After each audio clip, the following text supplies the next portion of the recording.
because now I went from going to Miami, finding plugs, not working out. Now I've plugged in over Bahamas. So it's like a high now is like not the money no more, not the lifestyle. Now it's about being able to work my way up, find these connects, pull them off, make it happen. What we were going to do is, because now at this point, I got plugged in with the Colombians. And he pretty much told me, he was just like, listen, I can get anything out of the port here for X amount of dollars. He said, it's up to you to get it off the boat. He goes, I can get it on any boat you want. I'm like, well, I got a port.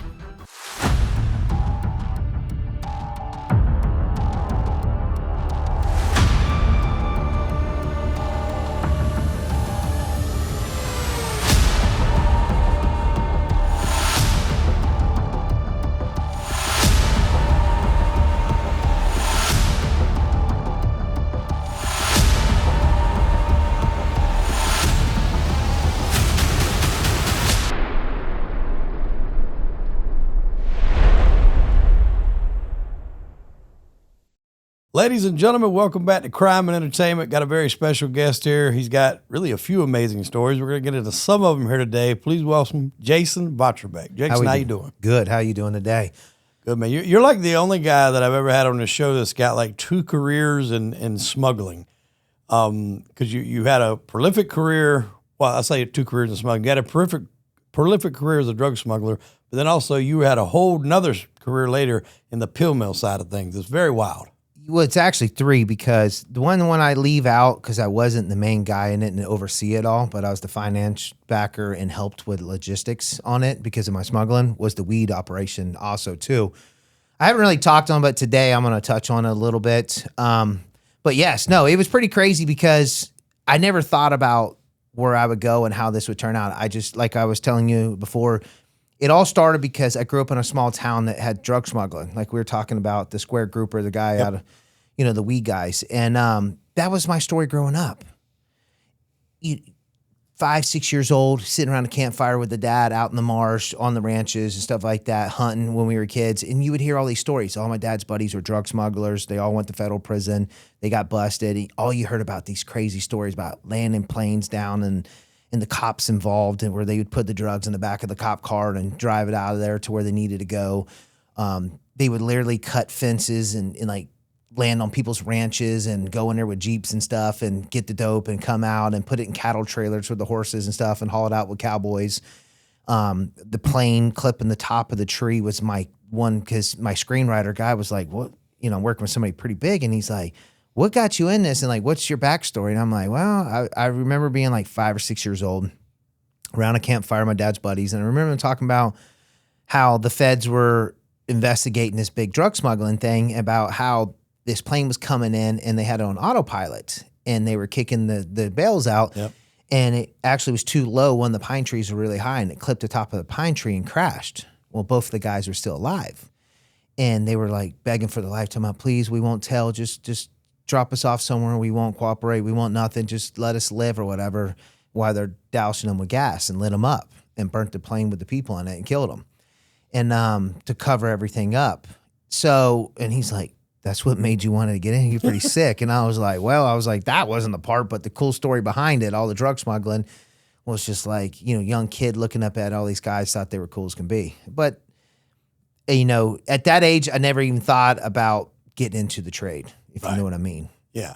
Well, I mean, I think growing up, that's going to be an impressionable subject that people talk to you, and whether that's going to be an impressionable. It's all there is to it. Because I deal a lot with the mob people, and they say a lot of the same thing. The young guys come up, they hear the stories about either the family members or the uncles and the Cadillacs and the nice rings and, watches and the women. And you see the fruits of all that. You don't see the downside later that you experience, but you see the good side up front, especially when you're young and those things make an impression on you. What was your kind of first introduction into this? Would you getting hands on?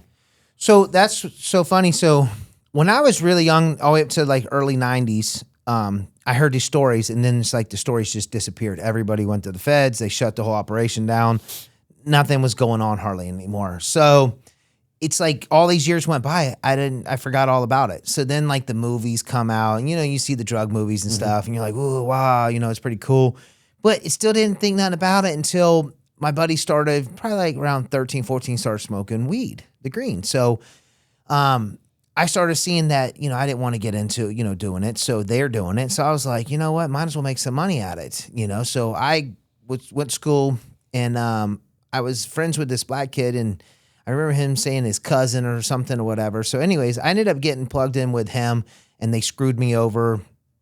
And I thought like, oh, I'll just get a quarter pound or a couple ounces or whatever. I can't remember what it was the first time. And I want to say the first time it went good, but I don't know nothing about this stuff. So I don't know what good weed is. You know what I'm saying? Yeah. I trusted them, and I went to school with him all the way through. Like I remember like kindergarten, because I come from a small town. So I didn't think nothing about it. His cousin was older. I get hooked up. And then I ended up buying, I think, like a quarter pound or something. And they like packed it full of like seeds and stems in the middle, and I didn't know what I was doing. I got screwed. I remember breaking it down on my buddy's table, and we spread it out, and there was just seeds and stems for days. And we're picking this stuff out. And literally I have a bigger pile of like stems and stuff than I do the weed. And so I had to go buy some better stuff to do it. And meanwhile, you got to remember, this is all from mowing lawns and stuff. Like, I saved up all my money to mow lawns and, mowing grass in the neighborhood, doing stuff like that, working for my grandparents on the summertime. And so what I did was I used that money to do it. So here I am. Now I'm losing my ass. I'm going backwards. So some of the guys that are buying the weed from me that I'm giving it to are stealing four-wheelers, dirt bikes, boat motors and stuff, selling this stuff to this guy to support their drug habits. And so my guy was like, oh, four-wheelers, dirt bikes? Black dudes were like, oh, I'm on that. So I was like, okay. So I got some of that from them to hook them boys up. And it's not the same guy that screwed me. It's a different guy.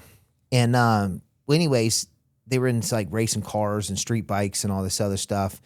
So they ended up getting busted and telling. The boys that got busted stealing had told, and it got me put away. So that was my first go around. And I only bought, I think, a couple ounces, quarter pound, and I had to buy some to mix with it. So it was the worst experience of my life. I lost all my money. I got screwed over, and I ended up in juvenile prison by the age of 15, 16 years old. Wow. And you don't have a good experience in there. Some of the stories that you've told, that's pretty rough for you. No. So a lot of people don't understand in the juvenile system, and especially in the state of Florida, when you get arrested, guilty or not. So in states or as an adult, you get the bond out. Juvenile is 21 days. So as soon as you get arrested, you have to do 21 days, no matter what. Mm. And when I tell you horrible, nobody understands the term state baby. These are kids that the state is raising them. They're state babies. They've been going in the juvenile and foster homes their whole life. Mom's a crackhead, dad's in prison, or mom OD'd, dad's in prison. Grandma can't handle them. Nobody wants them. So the state raises them. So they put me in these places where I have a family, I have structure. I didn't raise up like this. And when I tell you it was hell, hell is not the word. And everybody I've ever talked to has told me, like, you don't even justify how bad it is. Yeah. The fighting, the craziness. And that's where I learned the whole thing was a fifi. A lot of people are like, what's a fifi? Like, these little young kids are like folding gloves up and putting the socks. And I'll never forget a kid running down the hallway, like they busted him and he slid out the thing. He's butt naked, running down the thing, still using the fifi as he's running down the hallway. And he was probably like 12 years old. The craziest things you've seen in there, it just absolutely, they don't care about nothing. And so what was that you said? They put, what is it's a fifi. It's a homemade, toy. Oh, okay. I got you. I did a video on it. So when I would come home and I told them, I was like, man, these fifis, and people are like, what the hell's a fifi? And I explained to them and they're like, what? Like they can't get their mind around it. You got to remember, I mean, I come from a small town. You didn't see all this craziness. And the juvenile system that's why all the juvenile prisons are shut down. All the real juvenile ones are all shut down because how bad they are. So they pretty much, I don't know what they do with them. I think they send them to state prison now or this YO or something. They have to stay there to a certain age, but it's pretty much adult prison. And everybody will tell you there's no other prisons that are worse than juvenile because there's no structure, no order, there's no nothing. So I come out of there, I do the 21 days, I get arrested again, have to do another 21 days because one of my co-defendants, I threatened them for telling on me. So they got me with tampering with a witness, and then I worked out. I went to trial. I beat all the charges besides possessing stolen property. So I had some stolen property that I kept for my dirt bike. And so like I told you, it was horrible all the way around. I ended up pleading out to the taking a plea deal because I was guilty. I had it in my possession. So I pled out to that, and I was supposed to get a level 6. They sent me to a level 6, but it's a boot camp, Martin County. And it's a 9 to 12 month program when all level 6s are supposed to be 6 months. Right. And I get there, and when I tell you hell is not the word. Even the staff, they're all ex-Navy SEALs, Rangers, drill instructors from the Marines, said, you boys are tougher than you would pass the Navy SEALs and Rangers, no problem, how rough y'all have it in here. Yeah, I'd say the 6 months I was there, I don't think I never talked to one other kid in there. Never got to watch a TV, read a book or a magazine. You literally wake up at 4 o'clock in the morning. They smoke the shit out of you. You got your room. I mean, you wear these brown, like whitey tighties, but they're brown, and you have this brown shirt. So like whenever the lights come on, they got that thing, and you have to like jump up, and there's a certain square in the middle of your floor that's different. You know how you got the stick down tiles? Yeah. So it's positioned differently. So that's your tile. So you stand in that position of tension like this in the middle of your room, looking at the wall where the door's straight to the left.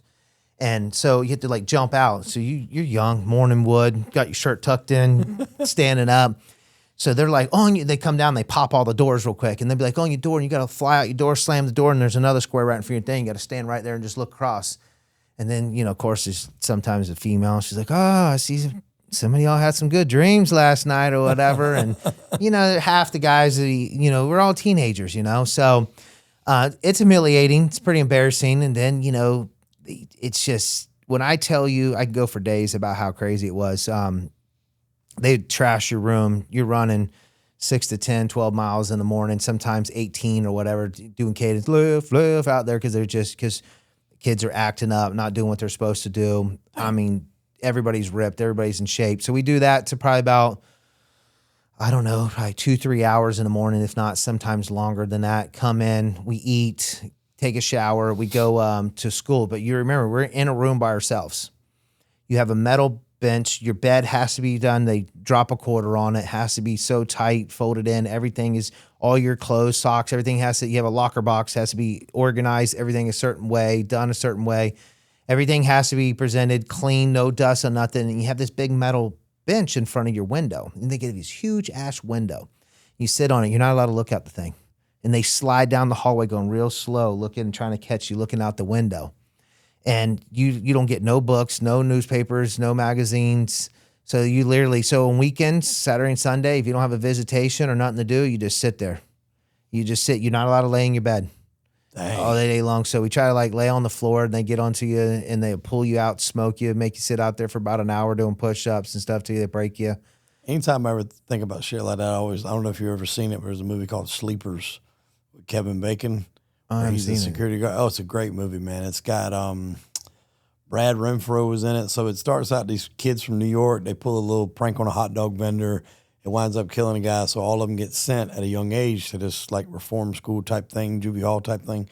And Kevin Bacon's like the head security guard, and him and all those security guards take them down to like the basement and pretty much do the most horrible things you can imagine. And then after all that, it skips forward to when they're gone, grown up, and like two of them have turned into like Irish gangsters, and they see him in a restaurant and just let him have it, just unload the clips on him. And the other two that were with him, one of them's a lawyer, so he takes the case on, not to put him away, but to free him, to bring up all the shit that happened to him while they were a kid and to get him off. But it's really good. Brad Pitt, Dustin Hoffman, Robert De Niro. I'm going to go check it. It's great, man. It's one of my favorite movies ever. Great revenge movie, but I always think about that. It's funny you say that because I think that's what made me who I am.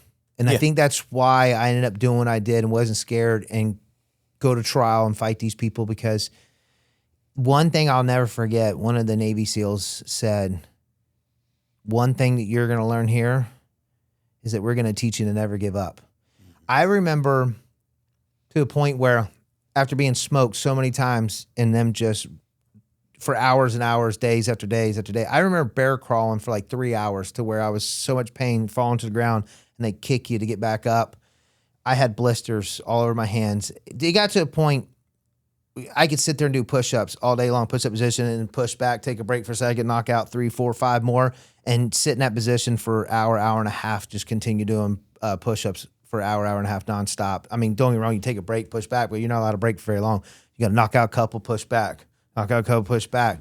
But doing it, then on top of it, I had a visitation. This is why I got moved from there to another one. I ended up catching like 7 or 9 battery charges while I was in, is that I came to a visitation and I just remember like going, like I was real sore at the thing. And they're like, what's wrong? I'm like, Mom, they beat the shit out of me. And she's like, what do you mean? I showed her and I was bruised. The whole side was just bruised. And she freaked out, started crying, asked to talk to the captain, lieutenant, and everybody, and caused a big scene. So they canceled my visitation, took my visitation away from me, threw me in the shoe in this padded room, and they put this door in front, the desk in front of me. So I was under 24-hour surveillance. They're like, oh, you want to tell on us? That's what you want to do? Woo, woo, woo, and all this stuff. So they put me in there with this paper suit on. It wasn't paper. It was like a padded like gown. It was real thick, and it just goes to your shoulders, and the crack is down. It's open on the back. So your butt cheeks are hanging out the whole time. You're sitting there cold. You get no blanket. You got no mat to sit on the floor. So they give me a mat to sleep at nighttime, and they got this one room up there, and the walls got like a padded like little mat like stuck. Like when you go in an elevator and they're doing construction, they got the mats on it. Same thing. And they give me a mat at nighttime, and I'll never forget. They would sit there and all night long talk at the table, laugh. I couldn't get no sleep, and it just started messing with me. After weeks of being in this thing, they just kept like dogging me out and just talking shit to me. And I would use the bathroom. They wouldn't give me no privacy and stuff. And I mean, literally, the table's like this. The toilet's right there. Dang. So they would just turn their backs and keep talking while I'm shitting, so I wouldn't flush. I'd just sit there and just babysit the thing and sit on it until they get mad, and then they would punish me more. So eventually one day, they had did me so dirty and he'd been sleeping like 3 or 4 days. I told him, I was like, hey, give me some toilet paper or whatever. So I shit, and I took the toilet paper, picked the shit up, and I slung it at him. I hit the staff with it. And let's just say they whooped the shit out of me, charged me for it, and that was my ticket out of there. So they transferred me back to the juvenile place, and then they moved me to EIHH in Okeechobee. The very first day I got in a fight. I mean, within like an hour or two I was there, I got in a fight, and I caught a couple more battery charges because I would never get a battery charge on the person I was fighting. It was always on staff. So staff would jump in and be like, oh, I got elbowed, I got punched. So whoever staff gets on, you're automatically getting a battery charge. It's their way of getting at you. So I caught 2 more battery charges there, and then they moved me to another place. I ended up catching them. I ended up getting this other place, catching a pretty big battery charge. So the juvenile detention center was full, so they moved me to this other place. And I don't know the name of it, but there was these kids there, and it had a day room with a TV, and it had all these rooms all the way around it. But the day room had like furniture in it. The rooms wasn't like the juvenile detention center, but they were similar. They had locked doors, metal and all this stuff. And everybody else got to come out and watch TV. And I couldn't. But my door would be open. I'm like, fuck you, I'm going to watch TV. So I come out, and they were like, oh, you were not going to have this. So they ended up telling me to go back in my room. And then they came with this syringe, like they wanted to give me a shot. And I'm like, no, like, what the hell y'all doing? So I was like, first one comes in here, we're going to get it. So they brought a fucking mattress, and they sucked this one dude in front, and they rammed me against the wall with this mattress and then shot me with this needle. And I remember waking up in the emergency room all beat up. And that's when they moved me to EYDC, a level 8. And my case manager, Mr. Koger, I'll never forget.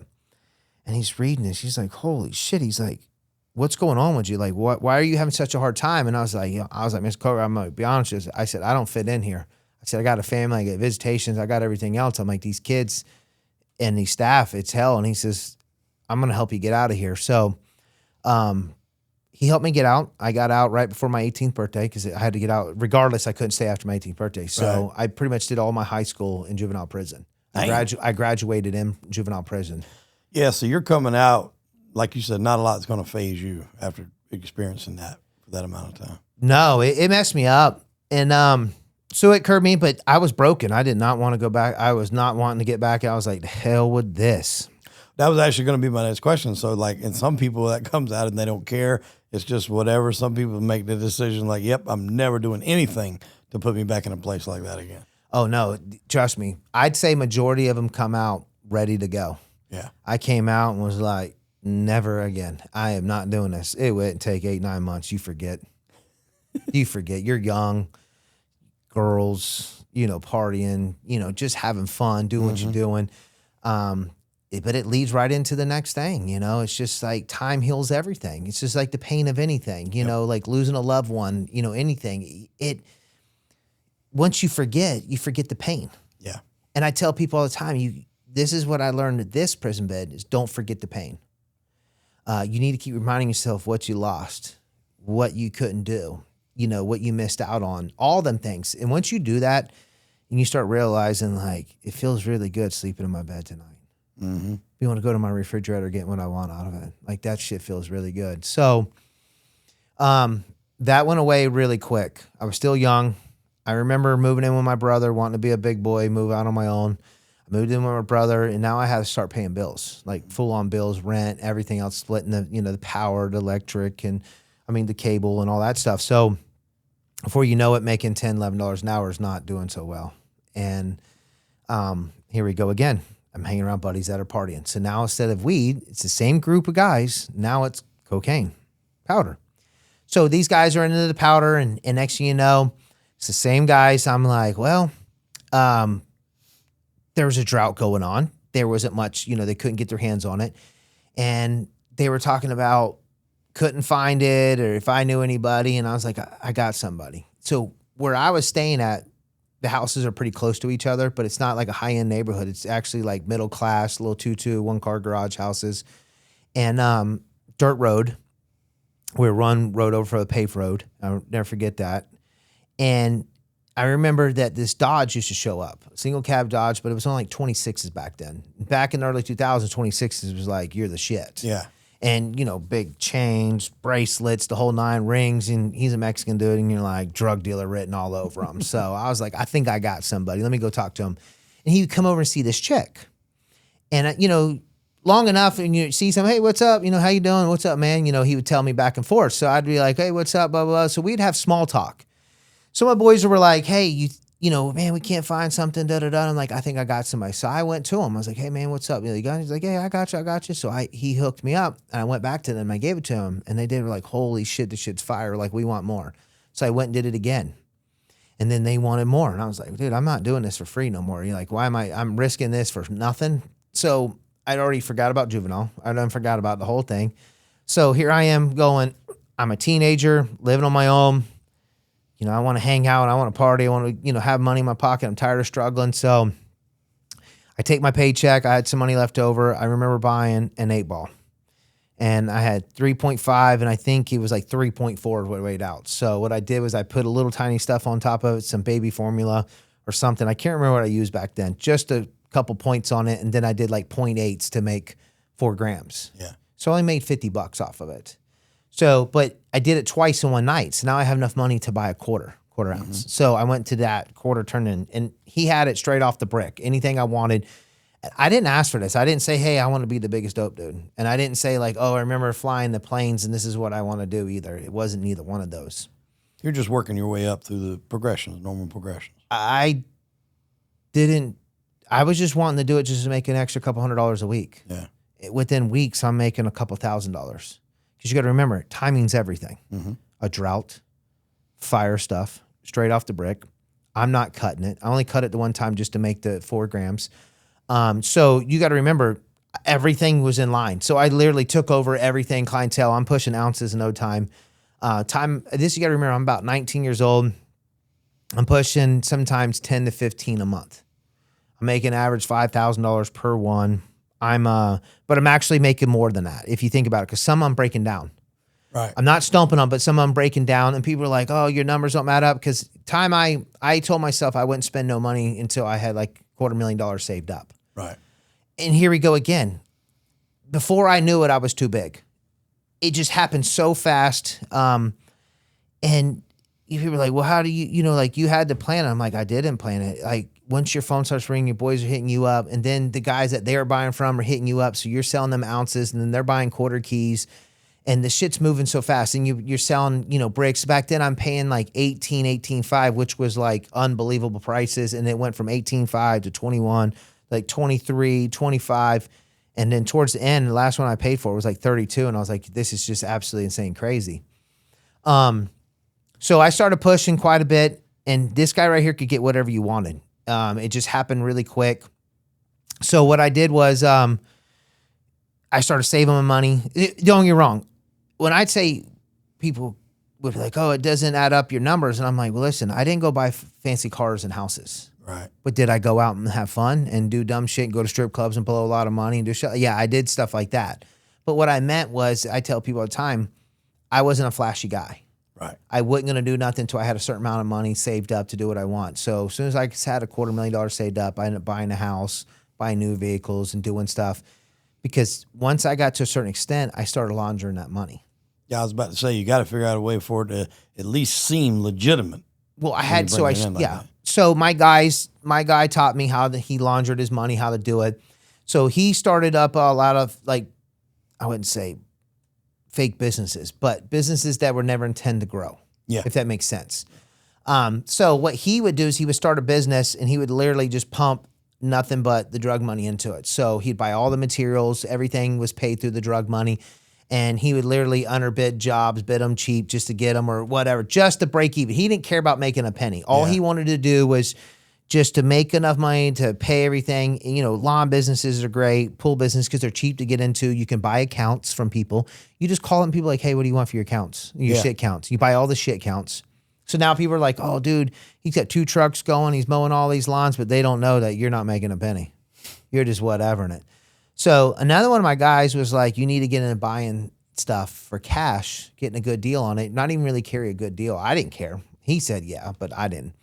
So what you do is you start off with small stuff, say like a street bike, 4-wheelers, cheaper cars. You find somebody that wants, you know, hey, can I pay you cash? Yeah. So you give them cash. You don't even put the title in your name. And then you put it right back up for sale and you sell it, but you tell the person, hey, I need a check. Yeah. So now I got a check. I can deposit this into the bank. So then I take that money and I leave it there and I do that multiple times. So guess what? Now I got a pretty good amount of money to where I can start doing bigger things. So once I'm doing this, I started this company doing this pressure washing that turned into doing tack and asphalt removal, which was making really good money. But I was laundering a lot of money through it. I was buying and selling stuff, getting stuff like that. Then I got into doing flipping real estate. And what I tell people all the time is what you do is you find something that absolutely is run down. It's just the biggest shithole ever. Yeah. And I'm like, they're like, you're going to lose money. Nobody wants it. I'm like, I don't care about making money. I got to pay taxes on it some way or another. So I would buy it and I would literally, and I wouldn't do nothing in my hometown. I do everything away from my hometown so people didn't know what I was going on because everybody wants to be nosy and talking, how do you do this? How do you get that? Woo, woo, woo. So I would get it and put nothing but, I'd ask every contractor, I'm paying in cash. So I'd buy everything in cash, pay for everything in cash, and remodel the house. Sometimes I would lose, sometimes I would make money. Didn't matter. Because whenever that place sells, guess what? All that drug money that I put in the remodel, now I'm getting it back in the check. Yep. I would do interest-only loans, and I only did it enough of the other stuff to get up to where I can do an interest-only loan on something cheap that was run down, refix it up, and I just create the process over and over. And that's how I got stuck with the house that I had all the way up to the day I got raided, is because I got stuck with it. Economy crashed. It was a flip house, and I just ended up remodeling it and living in it. So once I started growing and I got really big, it got to the point where, now I'm running, like I said, 10 to 15 bricks a month, sometimes more, sometimes less. It all depends. My guy was unlimited, but unlimited as in to some months I could get what I wanted, some I couldn't, or I had to wait sometimes, and then they would go to somebody else and get it, my guys. So I'd lose out on some sales. Right. But at 19 years old, 10, 15 bricks a month is pretty good. Yeah. I didn't plan on doing that. I thought I would sell a couple ounces a week is what my intention is, just to make an extra little bit of money just to survive and live a life. What's driving you here at this point? Is it the money? Is it the thrill of doing what you're doing? What's the drive here? At this point, I would say neither. When I first started, it was because I needed to make some money. Okay. Well, it happened so fast. I don't know how to explain it. I mean, to the point where kind of a perfect storm, it sounds like. It was pretty much that. It happened so fast. My phone's ringing and calling, and I'm just doing it. Mm-hmm. Before you know it, I'm like, holy dude, I got a kilo sitting in front of me. By then, it was just like Now people don't understand is by then you're the man. Okay. So now you're invited to all the parties. Everybody wants to tell you all the gossip. You are a part of everything. Everybody wants to hang out with you and talk to you. So it went from making money to the lifestyle. I tell people all the time, my addiction was a lifestyle. And as in, it was like a needle in my arm to like Friday nights come. It was just like, what's up? What's Jason? You know, like, hey, you want to come here, come to this party, do this, do that. And it just, I don't know how to explain it. It was a thrill. Yeah. So it went into making money into the lifestyle. And then when I got to the third phase of smuggling, which we're going to talk about later, it got into my addiction was being able to pull it off, the thrill of doing it. Yeah. That was it like it evolved as it went. Yeah. Because, you know, the money was addictive at first. It was like, oh my God, I love it. I can do what I want. And then once you get into the lifestyle, it's like, holy shit, it's like, you know, you're the main person everybody wants to talk to, everybody wants to hang out with, but that burns off too. Yep. It only is so fun for so long, and it's just like I don't want to hear everybody's gossip no more. I don't care about being involved in it. My guy one day, something big happened down here in South Florida. A whole family got unalived on the side of I-95 Turnpike area. It was husband, wife, and the 2 kids. Cartel related, stole a bunch of kilos of cocaine, and so ironically, I not to this day don't know if he was whatever, but I know that their group was involved because every one of them disappeared afterwards. Because you know when the feds, he didn't strictly do it. I know that, but I know his people did. And you know as well as you've heard through interviewing people, when the feds get involved, they take everybody. Oh yeah. When the feds get in something like that, they're going to make they don't care if only 2 guys are involved. They're going to bring 30 people in that's tied to that organization. They're going to say it's all cartel related. So they all disappeared. So here I am pushing all this weight, and now it's like the rug just got pulled from up under me. It's like the addiction is just thriving. So now you got to find a new plug.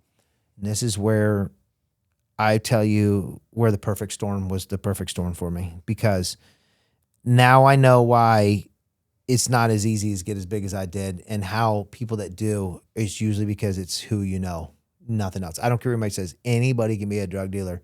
Anybody can do it. You just got to know the right person. You have good quality stuff, it sells itself. You don't have to do nothing. You just literally get it, and it sells. Well, that's what I tell you. It doesn't matter what it is. You know, whether it's an illegal product like we're talking about, whether it's some a food brand or something. If it's good enough and people are going to buy it, the product is what makes them come back. Not they could give a shit who's making it. It's the final product. So if you've got a good product that people are wanting that hasn't been stepped on or anything like that, they're going to come to you. You don't even need to do, promote it. It self-promotes itself. Yeah. People talk about it. They do that for you. So, I heard a thing the other day that says you can't polish a turd. Yeah. But that's bullshit, because a good salesman can sell dirty underwear. Yeah. You know what I'm saying? So it's like, yeah, what is it? The Mythbuster said that they tried to polish a turd and couldn't polish it or whatever. But the point of it is it's like, even if you have garbage, if you're a great salesperson, you can get rid of something. You can fool people and do it, but it's not going to last forever. Right. People are going to be like, no, dude, you got me once, you got me twice, I'm not falling for the third time. Get you again, yeah. But this stuff right here, it was just drought, fire, and the prices were on time. And I was dumb, and I made sure everything weighed. Mm-hmm. When everybody else was 0.8 and mine was 1 gram. Yep. Because I was getting such great prices. I didn't know the game. I wasn't a drug user. I don't understand how it works. Don't get me wrong. I got hip to it later on a little bit. Mm-hmm.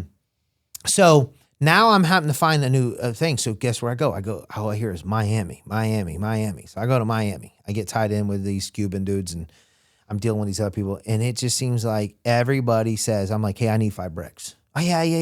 Everybody's a yeah, man. Everybody's a yeah, man. Until you're like, here's the money and I need it now.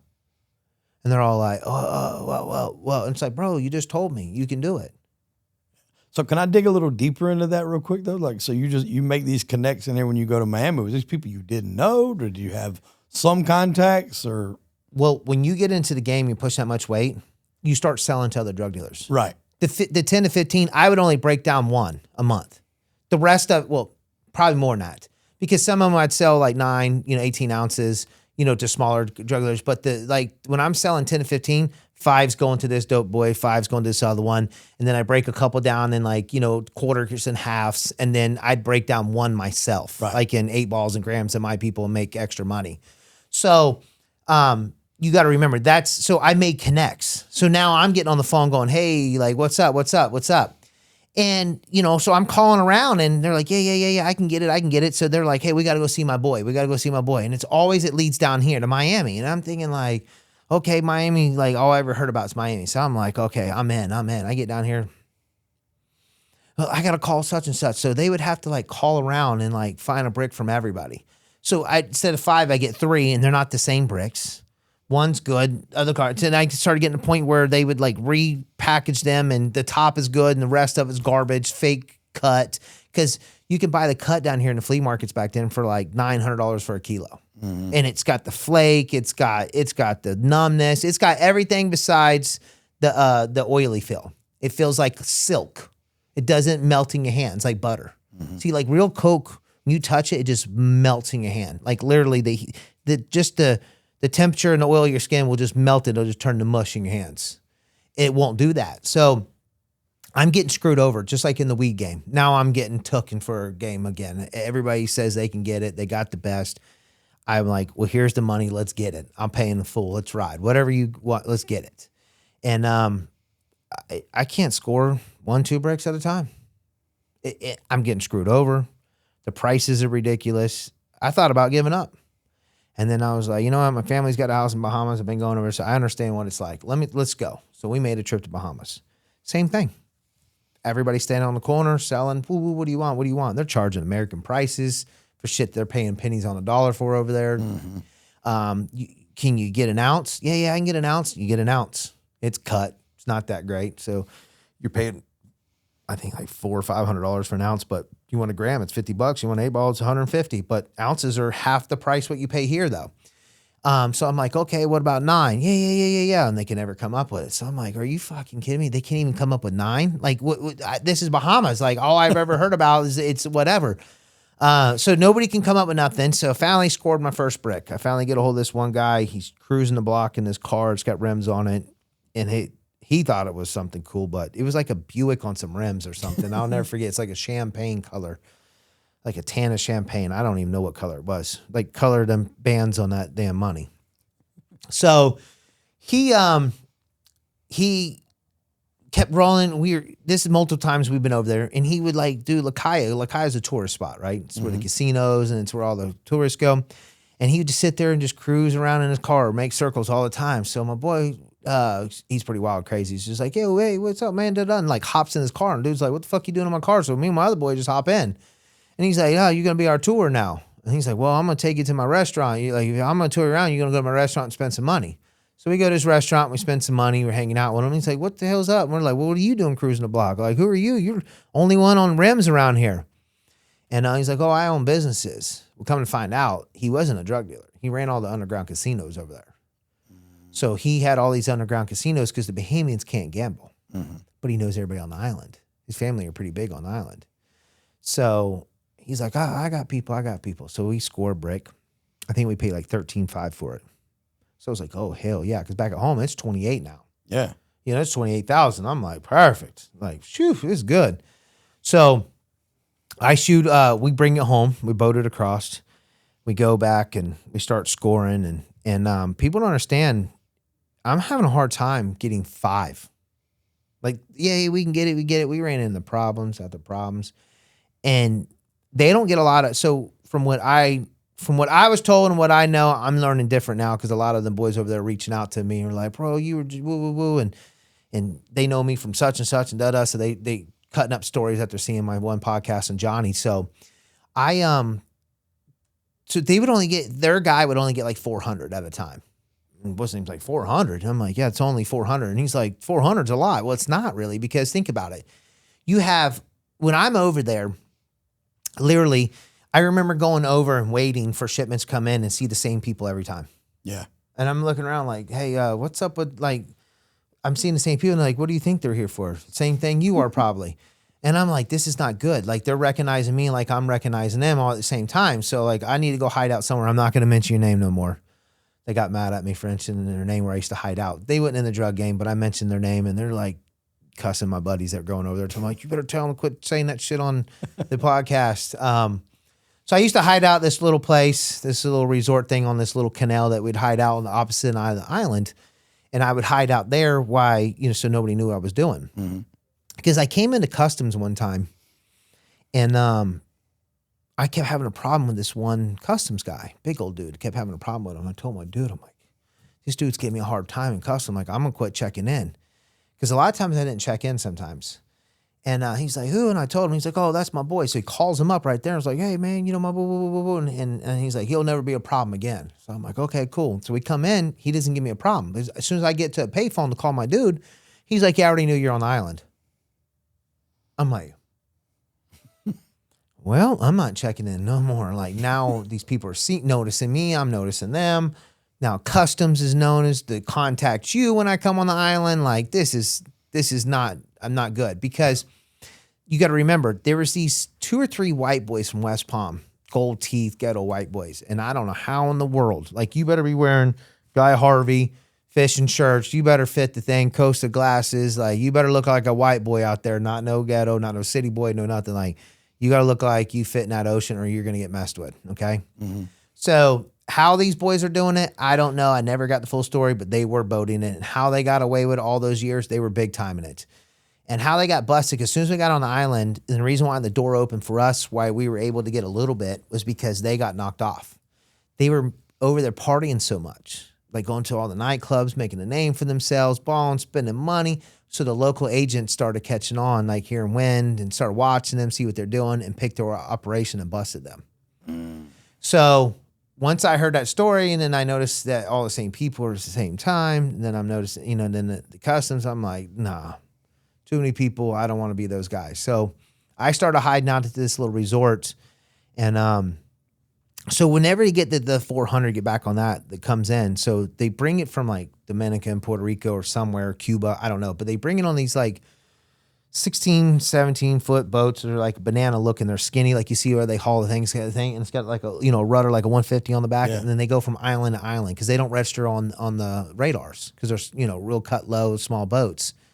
Look like a long john boat. Mm-hmm. And so the longest island patch, I think, is like 90 miles is what they told me. So these boys would run from like at nighttime from island to island. They have hideout spots or whatever. I don't know the whole thing. I just heard stories. So like weather would be bad, so they have to hide out a little bit longer. Coast Guard would be in the area.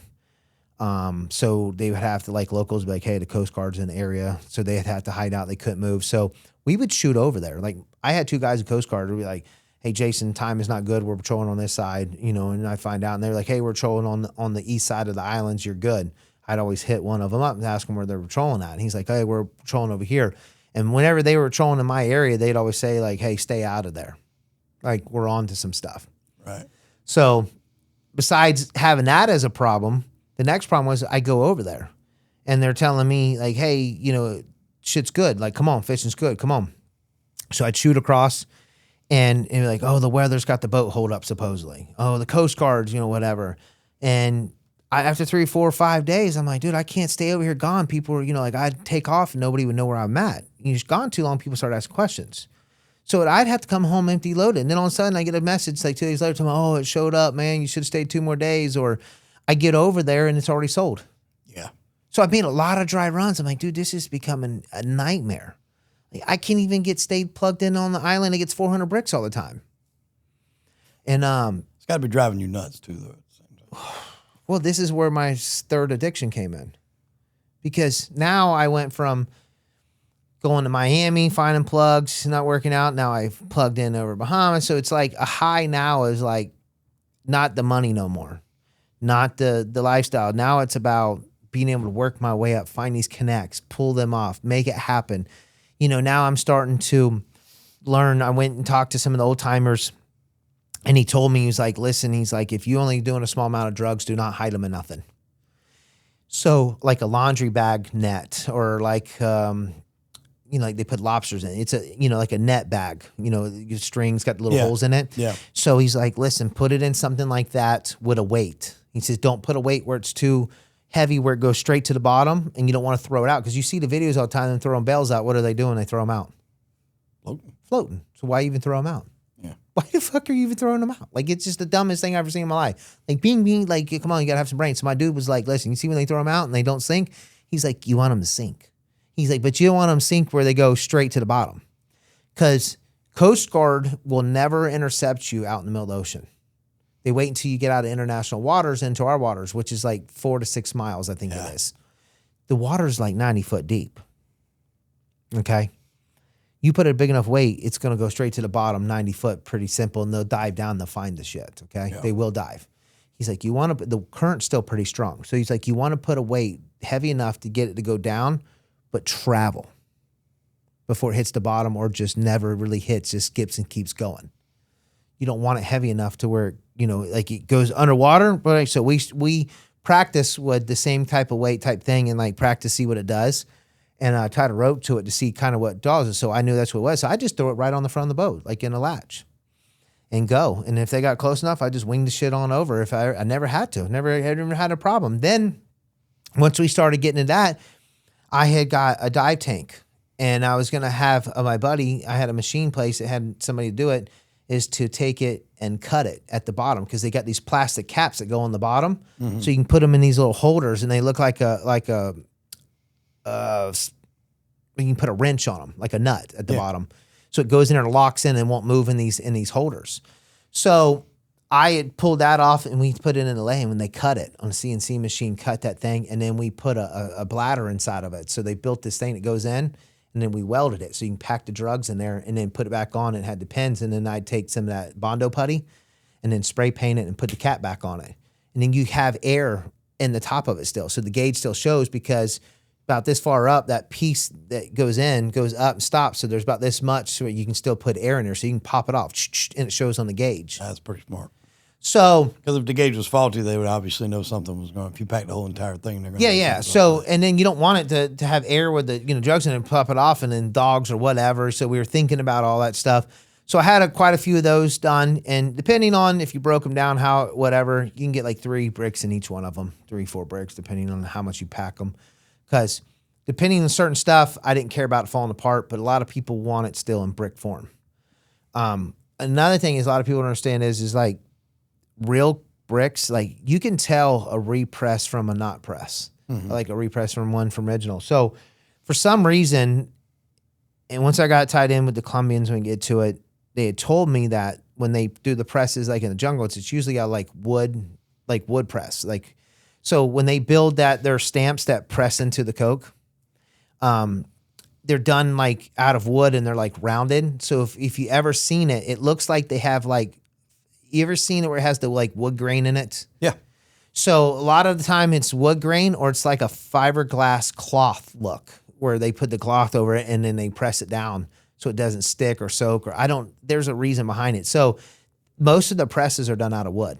So when you see it, it's kind of like the stamp is done like on it has like a smooth, like it took a router around it. So it's rounded. And here, every time I've ever seen them here, it's like they went and took something, cut it out of metal or something, or out of wood and stamped it, and the walls are straight. And it looks real generic, funny looking. And then they wrap them in like semi-tire tubes. Like the rubber's so thick. So when they transport them, they don't rip open or whatever. So there's certain signs knowing that you're getting real stuff versus not real stuff, the way they're packaged, the way the stamps are. So, that was one thing that I pay attention because I didn't do drugs. And I got to the point where you're not sampling it. You just want to look, feel it. It's mushy because of the rubber. You got to know everything else about it. You're just not doing it. Yeah. Yeah. Well, when you start buying it and you don't got time, like I'm not trying to pay attention. I want to build a relationship with these people and do what I got to do. So my next thing what we were doing next is we started learning and talking to my Coast Guard buddies about how they intercept, what they do, and how they go about doing it. I started getting nervous coming in. We came into Jupiter Inlet one time, and there was the sheriff boat. And the sheriff boat was coming out, and we passed him, and he turns in behind us. And I told my boys, I'm like, man, this is me coincidence, because he turned around right at the mouth of the inlet. So I'm like, guys, just turn around. So they got the tower, they got the light tower there. Tiger Woods' place is right there, and they got some other things. And there's like a canal that ventures off, and then you come up, and then there's A1A, and then there's the railroad crossing bridge, and you can go this way or you can make a left. So he doesn't take the first, doesn't take the second right. We make the left, he makes the left. Now there's a helicopter flying. The boat ramp's right there, and the helicopter's flying over. So I told him, I said, boys, I think we're done for it. I said, listen, when we pull up to this boat, Doc, because there's people there unloading their boats. And I said, do not talk about nothing because we don't know if them are agents or not. Yeah. Planted just to see what we're talking about. So when we pull up and get off, we can see across the parking lot A1A, there's 2 deputies sitting in patrol cars looking over at the parking lot. Helicopters flying, the boat goes past us. So I'm like, we're done for it. It's over with. But I only got like 3 or 5, maybe 3. I didn't pick up much that day. So I'm numb. I mean, you just go numb as can be. It's just like we're in for it. Everybody's quiet. Nobody wants to talk. Back the boat in, load it up. We pull out. The 2 deputies right there. They don't pull out. Helicopter's already gone by now. So we're just quiet. Music's playing, but I don't even hear it. Just driving. We go 995. It just seems like every so many miles there's a deputy. Yeah. I don't know if it's just a coincidence. We're just looking for it. So we get back. I don't unload it right then there. We unload it off. So nothing happens. And we're like, holy shit, just a coincidence or whatever. So this is where I had the first issue where my next door neighbors had told me that they raided my building. So they raid my, put a tracking device on my boat. And this is where I talk about like the whole thing. People are asking me about the El Mayo just getting hit and that big shipment coming to Miami. Yep. And they're like, you think it hurt them? I'm like, yeah, maybe for a week or 2 or hurt their pockets for a month or something. But I'm like, it's just like anybody. They're going to switch up their routes. They're going to switch up everything. They're going to take a bunch of people down, seize a bunch of money. I said, but it's just like everything else. Them boys will revert back to what they used to do, back to something else, just cat and mouse. You only hit them for a little bit. You don't put them out of business, but you only hit them for a little bit. Exactly. You can't keep them down. You're not going to keep them down. That's a never-ending machine over there. Never. They got going. So I instantly, and we'll get into a story about that, was like, we got to change up operations. So we changed it up, and that's when I started coming up with, well, we're not going to come in with the dope no more. What we were going to do is, because now at this point, I got plugged in with the Colombians. Mm-hmm. So I ended up going to school with somebody that I didn't realize I went to school with somebody else. And they knew that I was having problems and just wasn't consistent no more. And they're like, hey, I got somebody that knows somebody.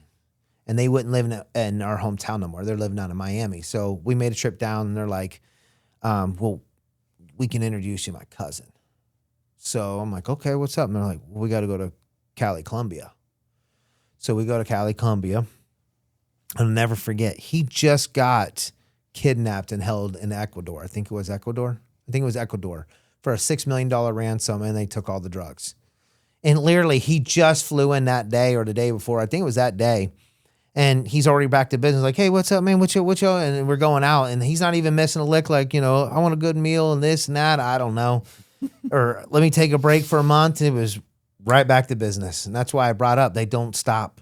Yeah. It doesn't put a damper in them. Got to recoup that $6 million bounty you just paid. Yeah. So literally, I'm just like, dude, this is crazy. So we have dinner, we meet, we talk, and he pretty much told me, he was just like, listen, I can get anything out of the port here for X amount of dollars. He said, it's up to you to get it off the boat. He goes, I can get it out on any boat you want. I'm like, well, I got a port. Like I told you, my dude, he ran all the underground casinos. So he wasn't buying equipment in Bahamas. He had to connect him in Canada to get all the slot machines, the tables and stuff. Right. So he was getting them in through the port through his people. So I was like, what is it going to take to get, I was like, don't worry. And I told him, I was like, I'll be back. I'm going to work on something. I was like, I got this. Don't worry. I got the ports. So I went back to Bahamas. I told my dude, I'm like, listen, I can get it. I can get it here, but I need it off the boat and get it through customs. He said, it's not a problem. So they wanted a quarter of my shipment. So, which is nothing because you got to remember, I'm only paying like $3,000 a brick down there. Yeah. Time I give him a quarter of my shipment, I'm between 6, 8, 9,000, depending on what I'm paying, because it varies down there. Sometimes 4, whatever. It's not going to be the same. So you got to remember, I'm paying 11 to 13.5, but it's not consistent. I can't get what I want. How about I knock off another $1,000, $6,000 off of it, and now I can keep it consistent and get bigger loads. So I'm like, perfect. I don't have to deal with all the bullshit. I can have it set up the way I want it, get it, and get the hell out. I'm running an operation. So I work a deal with him. I go back. We seal up the deal. We do something small. So we ship a small shipment, like 25 in, I think it was. And it goes smooth. We up it. And then I get my biggest load was 100 bricks. So you got to remember, they're getting like 25%. So they're getting like 25 bricks. Like, why wouldn't you be happy? But typical, they're not happy. I don't know who it is. The very first time, I'll never forget, we were walking to the hotel is right on the water. So you can pull your boats up to their seawall, and they got docks that go out, and you go right into your room. Right. It's like an old Days Inn, Holiday Inn with the doors on the outside. Right on the water, you just pull your boat up. And I'll never forget, so I'd bring a big cooler over because I wouldn't want to go. I'm not hanging out. So I'd load the boat down like we're going diving, fishing, the whole nine, everything else. And I would take over there. They love to have like Budweiser, Bud Light, chicken wings. I'd bring them like bicycles, TVs, all kinds of weird shit. They'd give me a list of stuff. And I would trade it out for fish. You know, lobster, conch, fish. So I didn't go fishing. I would just literally show up, organize the drug deals, give them the stuff. They give me all this fish. Look like I've been over there on a long fishing trip. So if I get pulled over, I'm like, phew, look what I got, boys. Like, we hit it big. We did good. Yeah. So gives you a justification for taking the trip. Mm-hmm. Yeah. So I will never forget, we're walking to the parking lot, and his car pulls up and the door's open, and these two dudes drag me in the thing. I remember like one dude falls in, I fall on top of another dude's like hanging out in the top. And they take off. My boys are just like looking like, what the hell's going on? And I just remember like getting the gun, and I put it to the dude's head that's under me. And I'm like, I'll blow his brains out. And then I'm pointing it at the driver. And thinking back, it's like, what a dummy. Like, I got this dude hanging out in the vehicle, but now he's kind of like crawled, up on top of me. And I don't have it pointed at him. I got it hanging over here. This dude in the passenger seat can knock it out of my hand. This dude can wrestle it out of me. But it's just so chaotic. We're, out the parking lot, side and sideways to the other thing. And they like stop because I had it on them. Well, the dude like gets out the car. So he's out the car. The other dudes jump out. So I got 3 guys out the car, and I'm jumping out. The dude that's on bottom is still in the car.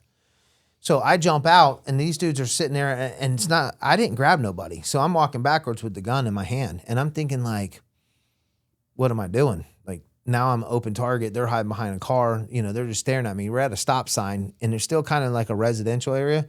So there's too much going on, and they like say some stuff, and I don't know. It's not Bahamian. Bahamian, they speak English, but I don't know what kind of lingo it was at.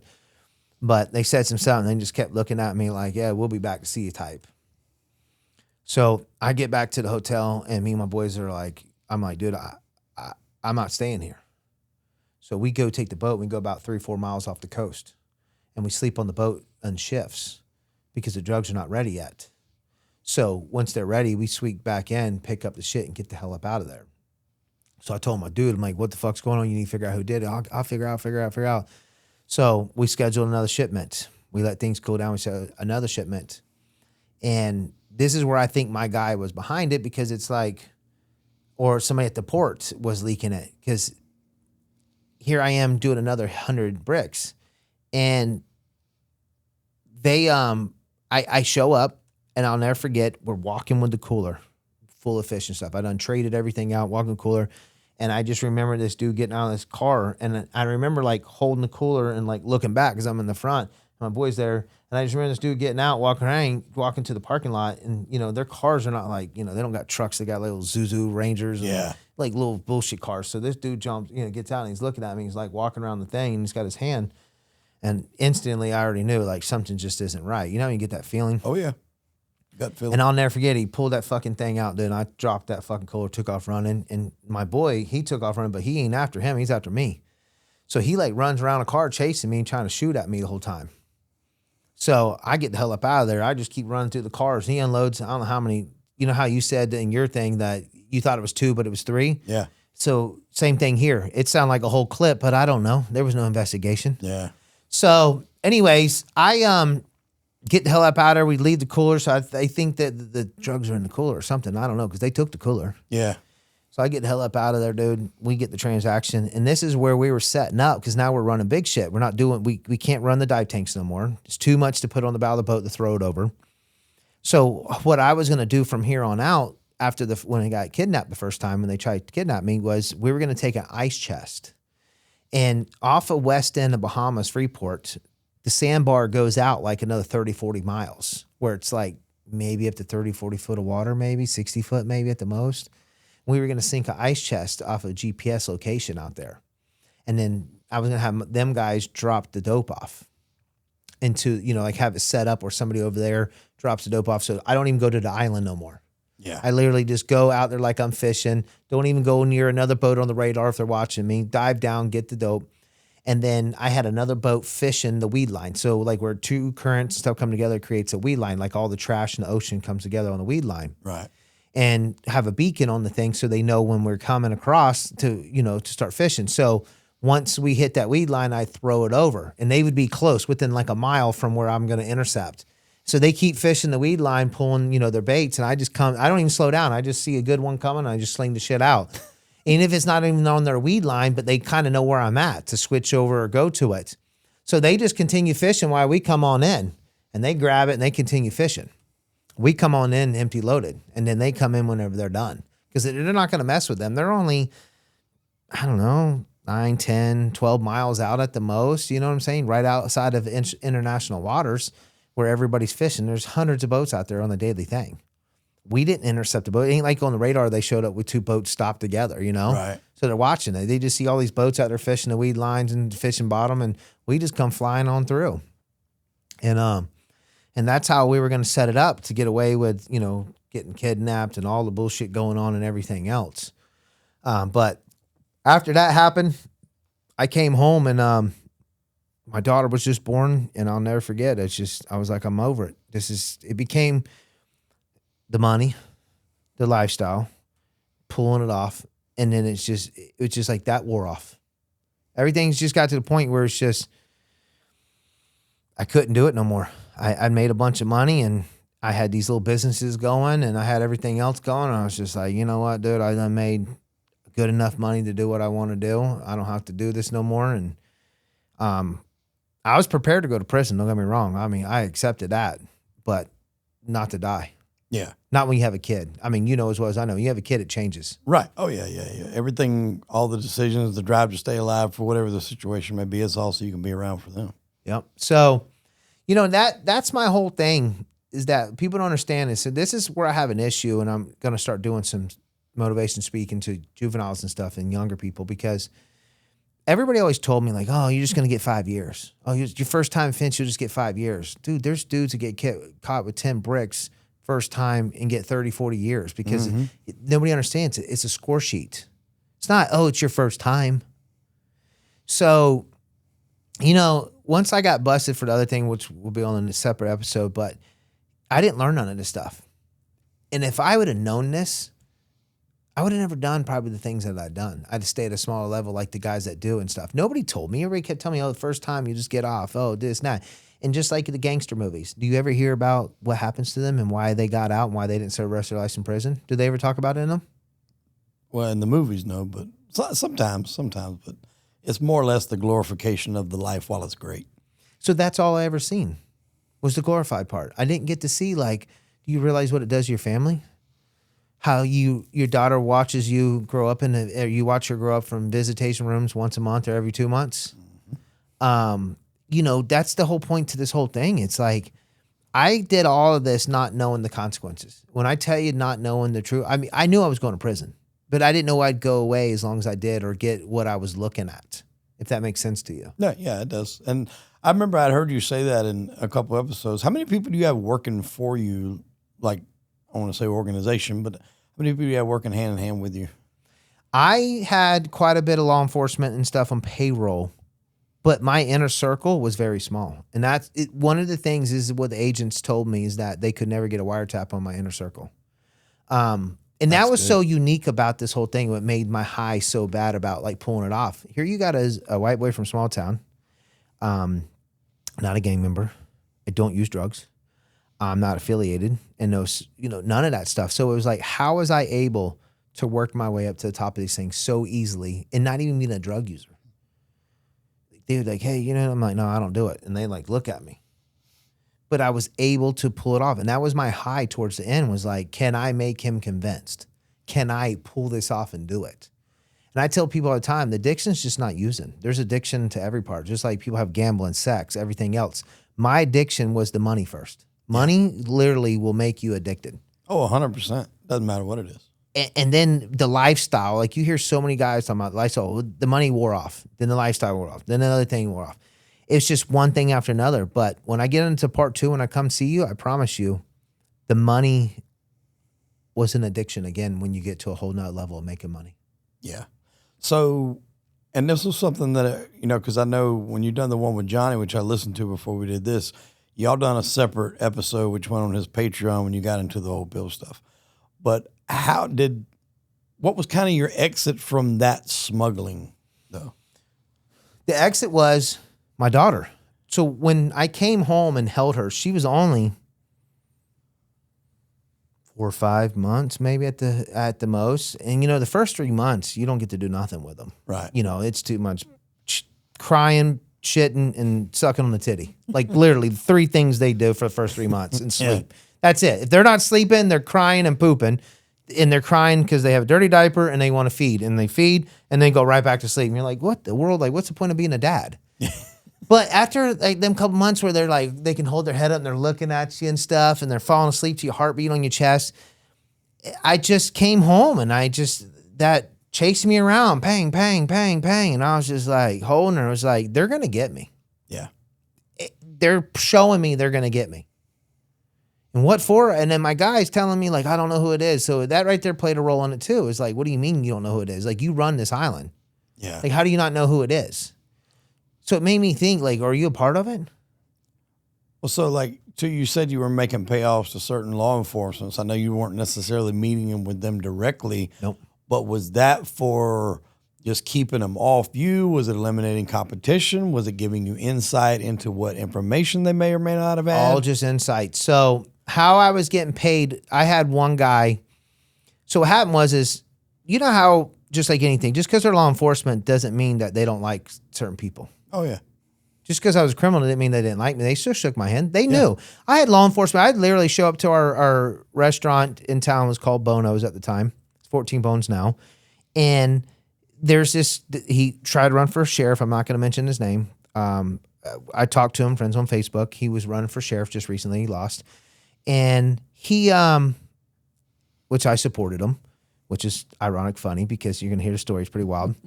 And he would literally turn around. He sat at the bar every day, and he'd turn around when I walk in with my boys. He's like, what's up? He's like, Votrobek. And I'm like, what's up? And I almost said his name. So I'm like, what's up? And he's like, no. And he's like, I'm going to get you. I'm like, for what? And he would say this in front of everybody. He's like, I can't wait till the day I can put them handcuffs on you. I'm like, what did I do? He's like, oh, you know what I did? He goes, I know what you're doing. You know it too. Everybody in here knows what you do. I'm like, well, if I'm doing something, get me. Like, why are you why are you threatening me? Yeah. Like, get me. So he's like, he would go on or whatever, and he'd do this all the time.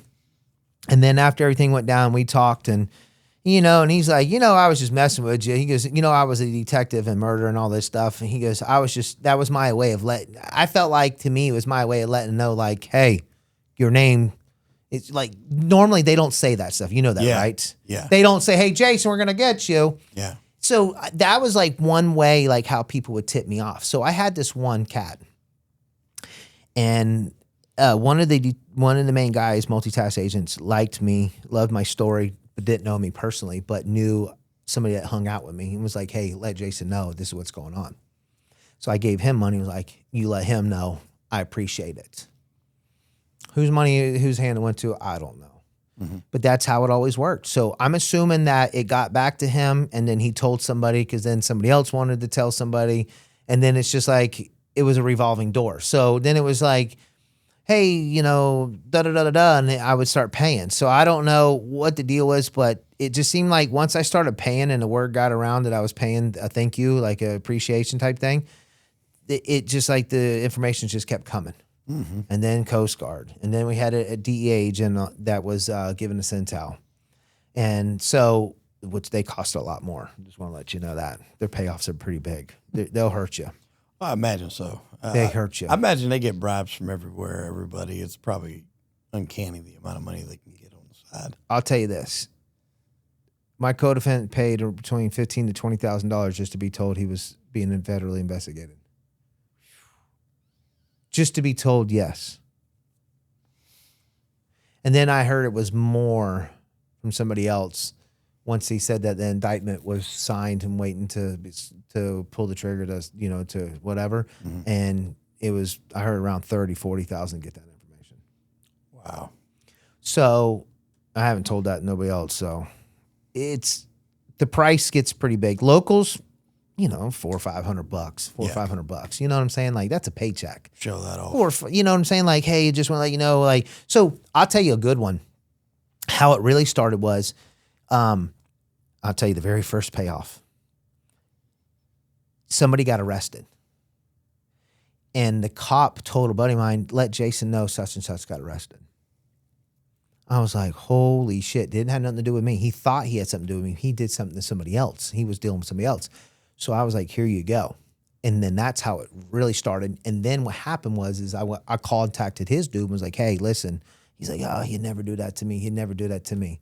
6 months later, he got arrested. And I said, what happened? He says, man, that motherfucker got me. I said, no, you got yourself. He didn't get you. Yeah. You're a dumbass. So, they didn't want to listen. And that's what blew my mind. And, of course, he partied and drank and did drugs every once in a while. And I just told him, I'm like, you got to treat it like a business. So do you think that kind of played a part for you to be able to kind of stay out of the shit like that? Was the fact that you didn't do the product and all that? You law kept enforcement, a level head as far as that was concerned? Yes, all the DEA agents that I was around afterwards that I've talked to, they all came to me and shook my hands and everything else, and they told me straight up, the reason why you were so intriguing, so much fun to go after, and we had a hard time is because you didn't do the product and you're always clear-minded. He says it's so easy to bust people when they're high. Yeah. When they're drunk and high, they make the most mistakes. They're not there. They're not focused. They absolutely, literally hand it to us in a platter. And that's what he said. That's wild. And the fact is, we got a whole nother element to this. We're going to get to it on another show when you come down to Charleston. But, theoretically, and that's the part, I haven't even heard that part of it yet of the story. So, but if we would have ended it right here, do you think you would have been satisfied before you got sucked back into the second phase of this? I was done with crime. I got into the second phase. We'll give everybody a teaser. I was drawn into it. I got into the pain clinics. We're going to drop a little bit of what to look forward to coming. Is I got an offer from somebody to get into pain clinic that was a doctor shopper. Okay. And I wanted nothing to do with it because I was like, I know what you do. I know how corrupt it is. You sell pills, and I sold pills too because I had people wanted pills. And I could get a bunch of them. And I'm like, I want nothing to do with this. I'm like, everything about it stinks to high heaven. Mm-hmm. But he showed me through accountants, attorneys, and everybody else that it can be done legally, which it could, until that the waters were so muddied that they didn't care. It was so much corruption in it, you got put in the draw net. Yeah. So I went into it, and that's why I went, I beat the first one. I was found not guilty for everybody to know. But I went into it saying with him in an agreement after 2 months, 3 months of turning him down, not loaning him the money, of I want nothing to do with it. And he kept telling me it can be done legally. And I went into it going, if we're going to do it, let's do it right. His words to me were so much money to be made in this legally that we don't have to do it illegally. Wow. I can't wait for the second episode, man. Jason, I appreciate your time coming on Crime and Entertainment, my friend. Thank you. I appreciate it. Yes, sir. Well, that'll do it for this episode. We'll check you out next week on Crime and Entertainment.